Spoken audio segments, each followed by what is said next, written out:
Good morning, good afternoon, or good evening. Whatever time of day it is, I pray that your mind, your heart, and your spirit are all poised to receive, to accept, and respond to words of wisdom. Ashe. Have you ever heard of the concept of the 5%? I was first introduced to the 5% through the Honorable Minister Louis Farrakhan. And Farrakhan described the 5% as this small group of poor righteous teachers. These are the truly enlightened ones. These are the ones who have a true connection to the source, and they guide the remainder of the population, right? And then later on, I got introduced to a more, let's say, liberalized, inclusive concept of the 5% through Minister Khalid Muhammad.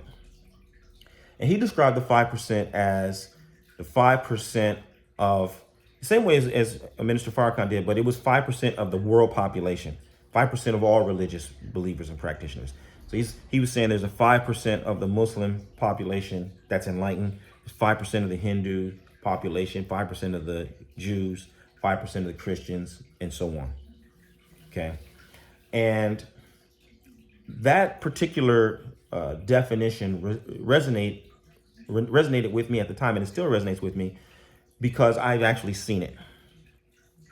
At times wherein things go awry, right? When things fall apart, when uncertainty and doubt is the rule of the day, then you get a chance to see how people respond.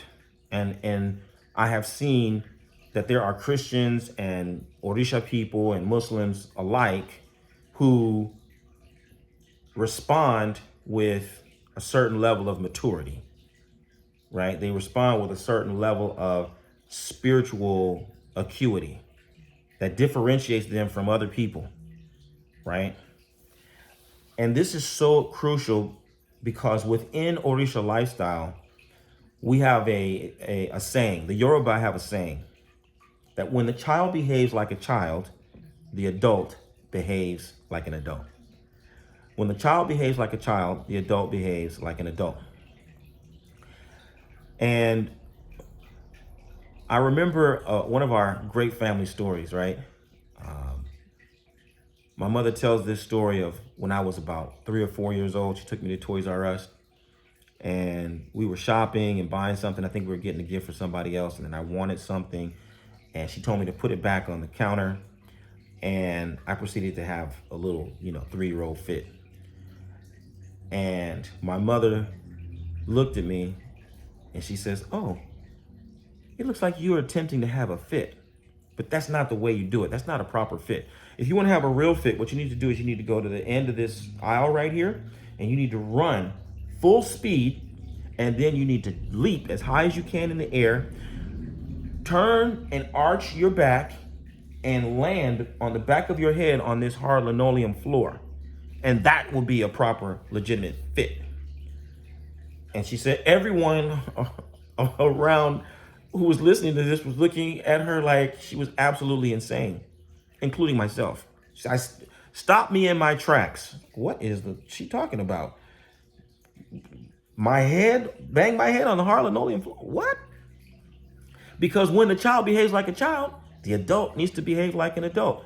What does it look like when the 3-year-old behaves like a 3-year-old and the 30-year-old jumps in and starts acting like a 3-year-old too? What is the world coming to?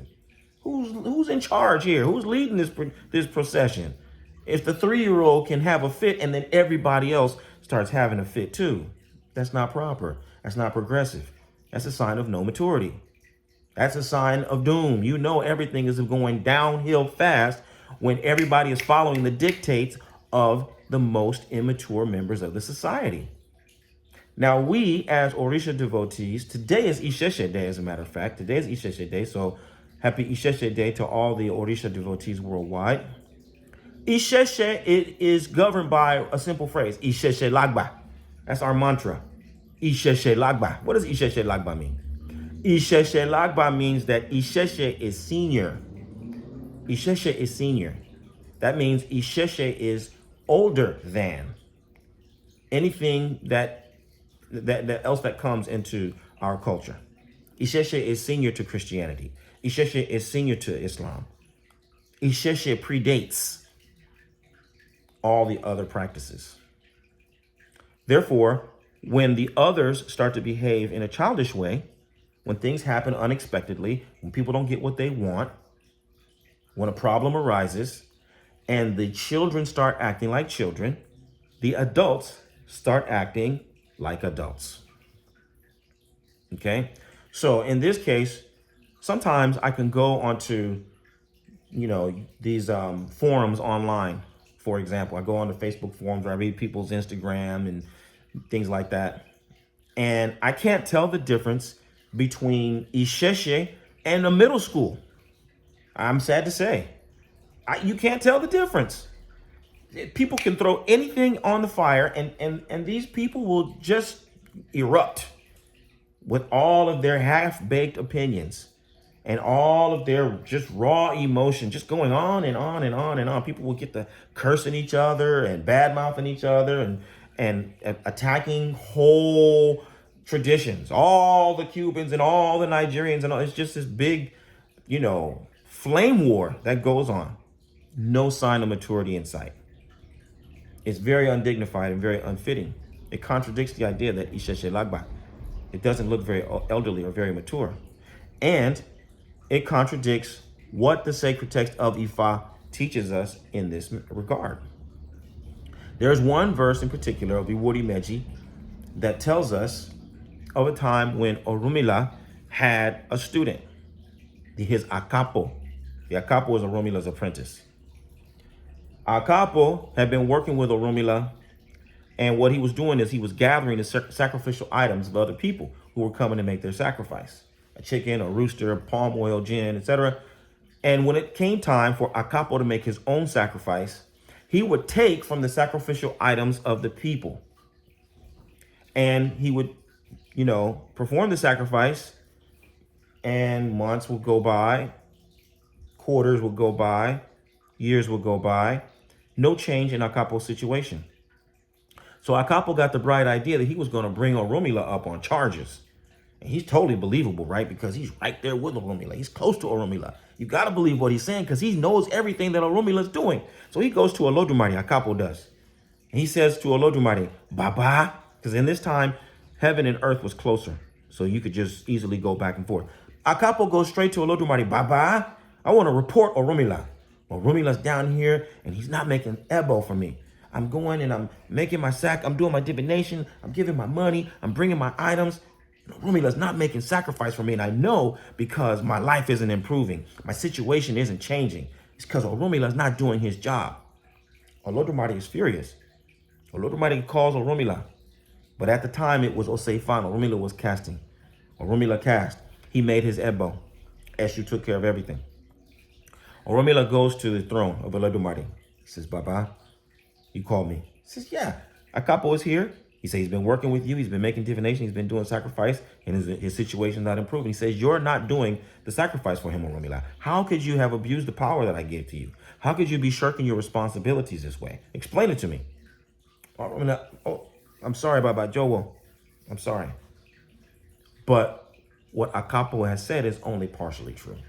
It is true that I have divined for him. It is true that I have made, sacrifice for him, contrary to what you may believe. But I have been making sacrifice for him. But it is definitely true that his situation hasn't improved. But let me explain to you why his situation hasn't improved, in spite of that fact. When I make the sacrifice for Akapo and the blessings manifest in different places, Akapo's Ori doesn't show up to collect the blessings. Sally's Ori showed up. Thomas's Ori showed up.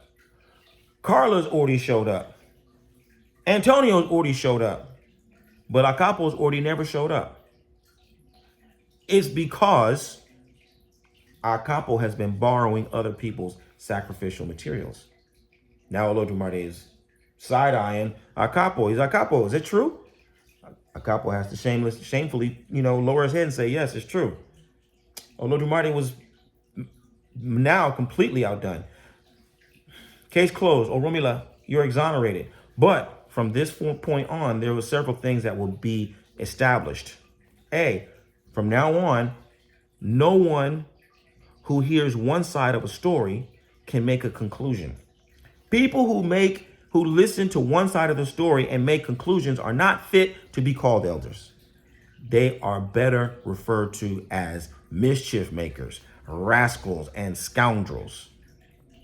Number two, no one can come straight to the throne of Olodumare to bring up charges against anybody from now on. Heaven shall be further away, and people cannot just saunter on up here anytime they feel like it and make accusations. Number three, when you do want to bring your case before Olodumare, from now on, you got to go through Oromila. Which means when things happen, when uncertainty arises, when things don't go the way you want them to, when allegations are made, the first thing you do is you consult Ifa, right? If the issue is really important to you, then you're going to consult Ifa and you're going to make the necessary sacrifice. If Ifa says the sacrifice is a dried rat and a bottle of palm oil, that's what you give. If Ifa says there's a goat and 4 hens, then that's what you get. Whatever the Ifa says is the sacrifice that was going to help to remedy the situation and bring balance to the situation, that's the offering that you make, right? And this is the case with all holy people. I've been around Christian people where things went off the rails. And the Christian says, well, I'm going to hold off on that. I'm not going to say that. I'm going to go into my shrine room and I'm going to bend my knee. I'm going to get down there and I'm going to make prayer. And I'm going to keep praying until the Spirit reveals the truth to me and the Spirit directs me on what to do. And whatever Spirit tells me to say and do is what I'm going to say or do. As a Christian person, I saw live and direct. This is how it was done. Okay. So the 5% will reveal themselves. You will recognize them by their behavior, by their posture, by their position, by their order of operations. You'll recognize them. Isese, true Isese, you'll recognize them. They could be from Nigeria, they could be from Cuba, they could be from Trinidad, they could be from anywhere, right? But the mark of being a true devotee is not where you're from or what your pedigree is. It's your protocol. When something happens, you don't just go in like a middle school student, half baked with all your opinions and your raw emotion and just go start adding, fuel to the fire. No, you go and you consult Ifa. You consult Orisha. And then you do what Ifa says do. And you don't do what Ifa says don't do. That is what distinguishes us from them. And if you don't want to do that, you should just stay on the middle school playground. You should just stay in the World Star Forum. Right? Because the reason we practice this tradition is so that we can do things the way people used to do them, so that things will turn out the way that they used to turn out. We're in Orisha lifestyle because we want to behave in an elevated manner. Our lifestyle should reflect our understanding of and connection to the divinities. So as you look around, as you look within yourself, even more importantly, Isese Lagba. Isese, tradition is senior. Seniority implies maturity. Are you carrying yourself with maturity? When things go awry and problems arise and uncertainty is the rule of the day, are you adding to the chaos or are you bringing wisdom? Because wisdom clarifies, wisdom settles, wisdom brings order. Wisdom doesn't foment more chaos and confusion. When the words of wisdom are spoken, people understand things better and they fall in line because it's inevitable. What wisdom does is present to you the inevitable. This is what must be in order for order to maintain and increase, in order for stability to increase. Okay? So remember the purpose for which you came into this tradition. You didn't come here to go backwards. You came here to go forward, to go higher, to get deeper, right? So I hope and pray that as you continue to grow and life continues to show you things and create opportunities for you to grow and get better, that you will take every opportunity to dig deeper. And when children behave like children, you will behave like an adult. Aboro aboye, aboshishe.